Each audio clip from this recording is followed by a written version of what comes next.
Big Boss season 9ல one of the கண்டஸ்டன்டா இருந்துட்டு வரவரு நடிகர் கமருதீன். அவரை பத்தி இதுவரைக்கும் யாருக்குமே தெரியாத சில அதிர்ச்சியான விஷயங்களை நடிகை ஆதிரை அவர்கள் முதல் முறையா சொல்லிருக்காங்க. அத பத்தி இந்த வீடியோவுல இப்போ நாம தெளிவா பார்க்கலாம். பிக் பாஸ் சீசன் 9 நிகழ்ச்சி எந்த ஒரு எதிர்பார்ப்பும் இல்லாம தொடங்கி இப்போ ஓரளவு சில ரசிகர்கள் விரும்பி பாக்குற அளவுக்கு போய்கிட்டு இருக்கு. அதுக்கு முக்கியமான காரணம்னா அது வாட்டர்மெலன் ஸ்டார் திவாகர், விஜய், பார்வதி அப்புறம் கமருதீன் தான். இவங்க தான் பிக் பாஸ் வீட்டுக்குள்ள ஓரளவு கண்டென்ட் கொடுத்துட்டு வராங்க.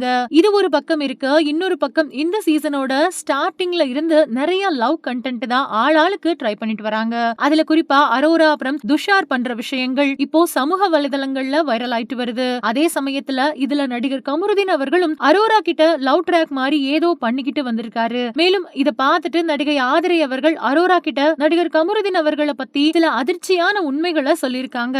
அதுல அவங்க கமருதீன் கொஞ்சம் கூட நல்லவரே இல்ல, மகாநதி சீரியல்ல எனக்கும் அவருக்கும் நிறைய சண்டை வந்திருக்கு, அப்போ என்கிட்ட போன்ல ரொம்பவே மோசமா பேசியிருக்காரு, வெளியே சொல்ல முடியாத அளவுக்கு அசிங்கமா திட்டிருக்காரு, அவரோட கேரக்டர் கொஞ்சம் கூட சரியில்லை, நீ அவர்கிட்ட பார்த்து நடந்துக்கோ இல்லனா உனக்கும் இப்படிதான் ஆகும், அவரை பத்தி எனக்கு தான் தெரியும் அப்படின்னு சில மோசமான விஷயங்களை வெளிப்படையா சொல்லிருக்காங்க. மேலும் இப்போ அவங்க சொன்ன இந்த விஷயம் தான் சமூக வலைதளங்கள் முழுக்க வைரலா பரவிட்டு வந்துட்டு இருக்கு. இந்த வீடியோ பார்த்துட்டு இருக்கிற நீங்க நடிகை ஆதிரை சொல்லிருக்கக்கூடிய இந்த விஷயத்தை பத்தியும் நடிகர் கமருதீன் அவர்களை பத்தியும் நீங்க என்ன நினைக்கிறீங்க அப்படின்னு உங்களோட கருத்துக்களை கீழே உள்ள கமெண்ட் செக்ஷன்ல ஷேர் பண்ணுங்க. மேலும் இது போன்ற பல முக்கியமான செய்திகளை தெரிஞ்சுக்க நம்ம சேனலை மறக்காம சப்ஸ்கிரைப் பண்ணுங்க.